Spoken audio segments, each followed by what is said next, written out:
Bonjour à tous et bienvenue dans votre magazine Réflexion sur Ebola. Réflexion sur Ebola est un programme dans lequel nous faisons le point sur les derniers développements de l'épidémie d'Ebola dans la sous-région à travers des magazines, interviews et témoignages des victimes et des acteurs impliqués dans la riposte. Aujourd'hui, Réflexion sur Ebola reçoit Abdoul Gadiri Diallo, journaliste et gestionnaire d'un groupe de presse en Guinée, groupe auquel appartient la radio Lynx FM. Abdoul Gadiri Diallo est également membre de l'Organisation guinéenne de défense des droits de l'homme et du citoyen. Par ailleurs, M. Diallo est le coordonnateur du réseau ouest africain des défenseurs des droits de l'homme.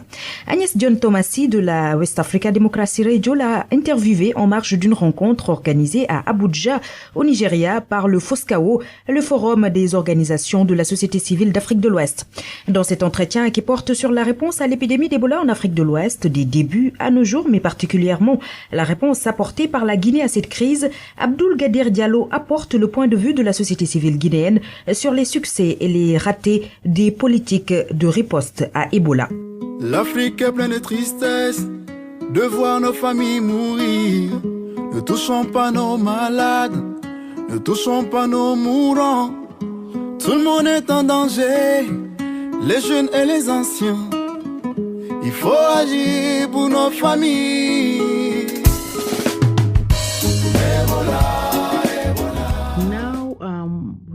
D'abord, nous allons examiner les questions autour de l'épidémie d'Ebola et la riposte. Selon vous, comment Ebola a été traité? Quelle approche a été utilisée dans la riposte contre la maladie en Afrique de l'Ouest lorsqu'elle est apparue? Bon, la question d'Ebola en Guinée et surtout le déclenchement de l'épidémie a connu deux phases essentielles. La phase de déclenchement qui est arrivée à un moment où les habitudes des techniciens de santé en Guinée n'étaient pas très au fait de l'existence d'une épidémie comme Ebola. Mais il y a également des considérations politiques qui ont prévalu dans la réaction rapide. En fait, Ebola est arrivé à un moment où la Guinée attendait la tenue du sommet de l'Organisation de la Conférence islamique. Au moment où le roi du Maroc était annoncé. Et à un moment où le pays avait besoin de maintenir les investisseurs, ne serait-ce que par des opérations de séduction et de charme. Et voilà que Ebola s'invite dans le pays. Donc du coup, les autorités guinéennes ont fait le blackout autour de la maladie. Blackout qui a aussi favorisé l'expansion rapide de cette maladie. Et au-delà de ça, il y a eu des discours qui ont exacerbé le doute sur l'existence réelle de la maladie. Le président de la République en personne s'est rendu dans la région qui constitue l'épicentre de la maladie, notamment à Zérékoré, à Guékédou, pour dire, voilà, on dit que Ebola est dans votre pays, Ebola est dans votre région, mais moi, ça ne m'a pas empêché de venir et de vous serrer la main. Ce qui, du coup, a créé les conditions d'une scepticité quant à l'existence de Ebola. Et la population, d'une manière générale, a eu l'impression que Ebola n'existait pas et que c'est une invention de l'esprit humain. Et plus grave, c'est que c'est une culture en Guinée. Je me rappelle encore dans les années 60, lorsque pour la première fois, le choléra s'est annoncé en Guinée. Les autorités d'alors auraient, selon les informations que nous avons reçues, refusé de reconnaître l'existence du choléra en Guinée. Ça, c'était au temps du régime Sékou Touré. Et qu'on aurait même menacé des citoyens qui avaient déclaré que le choléra s'était annoncé en Guinée. Au prétexte que ce serait une invention de l'impérialisme pour essayer de déstabiliser le régime. Et un peu plus tard, quand nous étions déjà des adultes, quand une autre fois le choléra s'est annoncé en Guinée, et à un moment où ce n'était plus le régime de Sékou Touré, mais le régime de Lansana Conté, les autorités sanitaires guinéennes étaient incapables de se tenir publiquement et de dire que la Guinée est frappée par le choléra. on a utilisé toutes sortes de subterfuges pour annoncer l'existence de ce virus. Et je me rappelle encore celui qui était directeur national de la santé à l'époque, Dr Mangdi Kader Kondé, serait allé jusqu'à dire que c'est un virus coléiforme qui se serait infiltré et qui est en train de semer des maladies et des morts. On s'est dit, mais pourquoi contourner tout ça là pour dire quelque chose qui est évident? Bref, dans la culture guinéenne, les autorités ont très souvent tendance à nier l'évidence. Et ce qui est arrivé avec Ebola, parce qu'en réalité, si la réponse avait été prompte et si l'alerte avait été prompte, peut-être qu'on aurait trouvé un moyen pour circonscrire la maladie. Le deuxième élément qui a manqué, c'est un peu encore ces manœuvres politiciennes qui ont consisté à dire qu'il ne fallait pas isoler la zone qui a été affectée par la maladie. Donc, on a systématiquement refusé de mettre en place un cordon sanitaire pour protéger les autres préfectures en vue d'éviter l'expansion de la maladie. Donc, le refus de mettre ce cordon sanitaire au prétexte qu'on ne voudrait pas restreindre le mouvement des citoyens a conduit à des mouvements de population qui ont permis de répandre la maladie. Quand est-ce que les autorités guinéennes se sont véritablement émues et ont commencé à prendre des dispositions? C'est lorsqu'il y a eu le sommet de la Mano River Union, où les autres chefs d'État ont interpellé le gouvernement guinéen pour lui dire Ebola est arrivé, Ebola s'est répandu vers nos pays, il faut que nous prenions les dispositions parce que sinon les ravages seront plus graves. Voilà quand est-ce que les autorités guinéennes ont réellement pris la mesure des choses pour essayer d'endiguer le phénomène. Et cela est arrivé à un moment où il y avait déjà des réticences. Et la rumeur qui circulait plus rapidement que les informations officielles avait fini par se répandre. Une rumeur qui avait même amené certaines populations à s'en prendre aux installations sanitaires de Médecins sans frontières qui étaient venus assister les personnes victimes de ce virus Ebola. Et cela s'est passé dans la région forestière.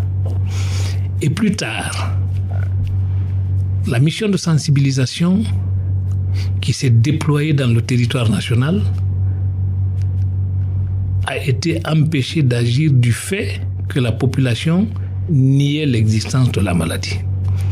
Et c'est ainsi que les tragiques événements que vous avez dû connaître à Womé ont conduit au massacre collectif que l'on a connu. Tout ceci par le fait de la désinvolture que les autorités ont observé tout au départ lorsque la maladie s'est annoncée. Autre chose qui est fondamentale, les interdits liés à tout ce qui est lié à Ebola est contraire aux us et coutumes des populations guinéennes et africaines en général. Demander à ce qu'une personne atteinte d'Ebola soit isolée, à ce qu'une personne atteinte d'Ebola ne soit pas en contact avec quelqu'un d'autre, que les obsèques d'une personne morte d'Ebola ne se fassent pas comme on le fait de manière régulière chez les autres, tout ceci a contribué à amener la population à être réticente. Parce que dans notre culture, une sépulture normale doit être accordée à toute personne qui meurt, même si c'est d'une maladie grave. Alors, diriez-vous que la manière avec laquelle la communication a été faite a posé problème? La communication a fait défaut. Et la stratégie de communication qui avait été mise aussi en place a fait défaut. Et elle a créé les conditions d'une psychose. Pourquoi? Parce que, d'une manière générale, on a imputé la responsabilité du virus à ceux qui consomment la viande de singe, à ceux qui consomment la viande de chauve-souris, etc. Et cela a amené une certaine communauté, notamment la communauté forestière, à se sentir stigmatisée. Parce que dans leur culture, la consommation de la viande de brousse est très poussée, notamment les primates. Et ils se sont dit que depuis très longtemps, ils consomment de la viande de singe et que ça n'a jamais fait du mal. C'est pas maintenant qu'on va leur interdire ça. En fait, dans leur esprit, ils avaient eu l'impression qu'on était en train plutôt de les stigmatiser du fait qu'eux, ils consomment cette viande-là. Et la deuxième situation qui a prévalu et qui a provoqué le flop dans la communication, c'est le fait qu'on ait répandu l'information selon laquelle le virus Ebola n'a pas de remède. Et que quand on est atteint de virus Ebola, c'est la mort fatale. Donc ça a créé aussi une psychose chez les gens, au point que même ceux qui sont malades d'Ebola préféraient se cacher que de se retrouver dans les centres de traitement. Et la mise en place des centres de traitement aussi n'a pas été prompte, du fait de la faiblesse du système sanitaire guinéen. Et cette faiblesse du système sanitaire guinéen a aussi conduit à accélérer le processus. Et de l'autre côté, les médecins qui n'avaient pas cette culture de réagir à des maladies endémiques comme Ebola ont été les premières victimes. Et la mort massive au niveau du corps médical a créé une psychose de peur au niveau des services de santé. Au point que moi, j'ai une anecdote. Quand à un moment donné, ma femme qui a un rhumatisme s'est sentie très mal, là où elle a l'habitude d'aller se faire traiter, quand les enfants, moi n'étant pas à Conakry, quand ils l'ont prise pour l'accompagner à l'hôpital, et comme il fallait la tenir, compte tenu du fait qu'elle avait des difficultés de marcher, les premiers médecins qui l'ont vue ont fui parce qu'ils ont pensé qu'elle était atteinte d'Ebola. C'est quand l'une s'est ravisée et la reconnaît, elle dit mais c'est pas une malade d'Ebola, c'est telle personne. Mais il se trouvait déjà que les premiers avaient fini par déserter. Et moi je reviens, on me raconte cette histoire-là, ça m'a fait marrer. Mais en réalité, c'était très dramatique. Parce que même les médecins qui étaient chargés de s'occuper des urgences avaient fini par être frappés par la psychose. Et ça, c'est une histoire vraie. Pouvez-vous à présent nous parler de l'impact d'Ebola sur le pays? L'impact d'Ebola sur la Guinée a été énorme, au plan social, au plan économique, mais aussi et surtout au plan de la pauvreté au niveau de la population. Pendant la période la plus dure d'Ebola, il y a eu pratiquement un vide systématique, à la fois au niveau du mouvement des populations, de l'extérieur vers l'intérieur, mais de l'intérieur vers l'extérieur, au point que les compagnies aériennes avaient complètement fermé. Or, lorsque les compagnies aériennes ferment dans un pays comme la Guinée, où les infrastructures routières posent problème, lorsque les frontières sont fermées, telle par exemple la frontière du Sénégal, qui était une zone où il y avait un marché régional, le marché de Diaoubé, qui prospérait du fait qu'il y avait des échanges commerciaux entre les populations de la sous-région. Lorsque, dans un pays qui est essentiellement fondé sur l'apport extérieur, une fois que tout ceci est bloqué, ça crée une situation de crise dans le pays. Et ce qui est encore plus grave, c'est que tout a été systématiquement ralenti. Toutes les activités étaient au point mort. Et cela a exacerbé la pauvreté au niveau de la population. En termes d'activités génératrices de revenus, d'activités économiques, tout était presque bloqué. Et les compagnies minières, parce que la Guinée tire l'essentiel de ses revenus dans les ressources minières, toutes les compagnies minières avaient pratiquement arrêté leurs activités. Alors imaginez un pays qui tire l'essentiel de ses ressources, du sous-sol, et que ce pays s'arrête. Et plus grave, la production agricole s'est ralentie du fait que la région qui a été frappée par Ebola et qui constituait l'épicentre d'Ebola est le grenier de la Guinée. C'est exactement comme si vous preniez le Sénégal vert et qu'une situation de crise intervienne dans la région verte du Sénégal. Toute la région nord est pénalisée du fait de l'absence de ressources provenant de la région sud. Alors c'est exactement la même chose en Guinée. La zone qui est essentiellement productrice de biens et services en matière de denrées alimentaires est celle qui avait été frappée. Et cela avait ralenti les activités à tous les niveaux. Et les échanges commerciaux avaient été systématiquement compromis. Au-delà de l'impact sur les entreprises, sur l'intégration et sur les industries extractives que vous venez d'évoquer, nous savons que des mécanismes de riposte ont été mis en place par les institutions et les organisations impliquées. Est-ce que la gestion de l'épidémie à virus Ebola a été efficace en Guinée? La gestion de la réponse à Ebola a été un peu difficile à se mettre en place en Guinée du fait du laxisme qui a été constaté au niveau des autorités nationales tout au début.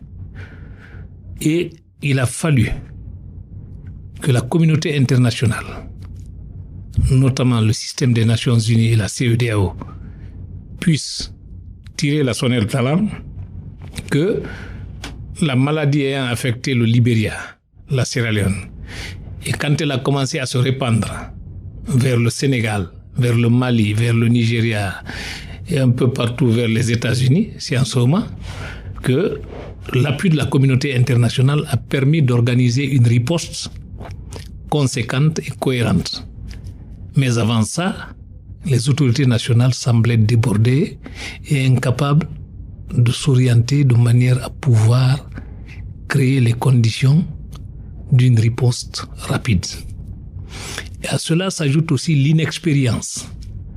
La Guinée était à sa première expérience d'une maladie épidémique comme celle-là. Donc, il n'y avait pas au départ une prédisposition à réagir à des situations endémiques comme l'épidémie à virus Ebola. Et les services de santé publique, c'est-à-dire les services de prévention et les services de recherche, n'avaient pas toute la technique et toute la compétence requise pour pouvoir effectivement faire face à ce virus. C'est en ça que l'apport de la communauté internationale a permis d'organiser la riposte et de créer les conditions d'une réduction de l'épidémie au niveau d'un pays.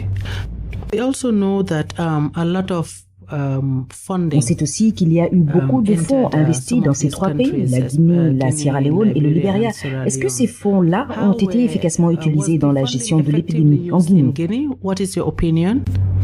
Il y a eu des ressources. Il y a eu des ressources qui sont venues. Et il y a une anecdote qui nous fait rire même. C'est lorsqu'à un moment donné, le président de la République a lâché dans un discours de manière très maladroite que Ebola devrait être une opportunité pour la Guinée. Et on s'est dit, opportunité pourquoi? Pour demander de l'argent? Pour essayer de repousser les élections?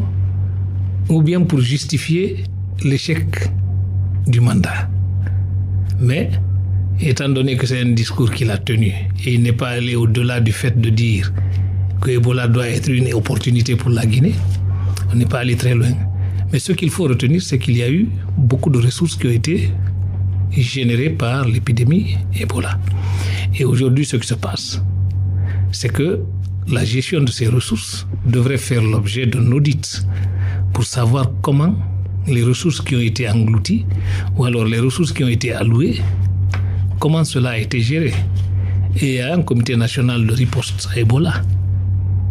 À un moment donné, il s'est trouvé même une guerre de conflit et un conflit d'intérêts entre les différents acteurs. Celui qui était désigné comme coordonnateur de ce programme a été écarté et des ministres ont inventé un système de mettre en place ce qu'ils appellent un comité interministériel. Tout ça parce qu'il fallait avoir un contrôle sur les ressources qui sont entrées. Finalement, la barre a été redressée, le monsieur a été rétabli dans ses fonctions, mais cela n'amène pas à penser que la gestion est en train de se passer dans des conditions transparentes. Ce qu'il faut peut-être souhaiter un jour, que Ebola s'en aille, mais qu'en même temps, les autorités nationales prennent la mesure des choses et qu'elles puissent organiser un audit pour évaluer comment les ressources ont été utilisées dans le cadre de la lutte contre cette maladie. Nous avons passé en revue toutes les questions depuis l'apparition de la maladie, les problèmes de communication, de sensibilisation, la gestion de la maladie en Guinée. Quelles sont les leçons que nous pouvons dire que nous avons tirées de cette expérience? Ce qu'il faut tirer comme leçon, d'abord, il faut avouer que le système sanitaire guinéen a besoin d'être amélioré. Et le service de santé publique doit pouvoir être efficace. Aussi longtemps que les services de santé publique sont efficaces, aussi longtemps que les services de prévention sont efficaces, aussi longtemps on est assuré de pouvoir contrer d'éventuelles maladies. Avant Ebola, il y avait eu déjà le choléra. Avant Ebola, on sait qu'il y a le paludisme qui tue. Avant Ebola, on sait qu'il y a le sida qui tue. Comment faire en sorte que cette expérience douloureuse d'Ebola amène les autorités guinéennes à se ressaisir et à se réorganiser pour que chaque fois qu'ils sont en train de poser des actes, ils tiennent compte du fait que la question de santé publique est une question primordiale dans la sécurité humaine. Aussi longtemps qu'on n'aura pas positivé les conséquences de l'épidémie Ebola, aussi longtemps on restera dans l'improvisation, dans des situations de gestion de crise présente. Cela nécessite un travail de planification stratégique. Une planification stratégique qui doit tenir compte de l'ensemble des contraintes liées à la protection de la population en matière de santé publique. À un moment donné, il y avait des services de recherche. Mais c'était les services de recherche qui bénéficiaient de la portion congrue du budget. On allouait très peu de moyens aux services de recherche. Et nous espérons qu'avec cette situation, on va essayer de revoir un peu les conditions d'allocation de ressources aux services de recherche pour que la prévention soit effective. Voilà ce que je voulais dire en ce sujet-là. Merci d'avoir suivi Réflexion sur Ebola. Vous pouvez retrouver ce programme sur notre site internet www.adr.org, sur Facebook Monitorings Ebola Response, sur Twitter Ebola Governance. Rendez-vous dimanche pour un nouveau numéro de Réflexion sur Ebola.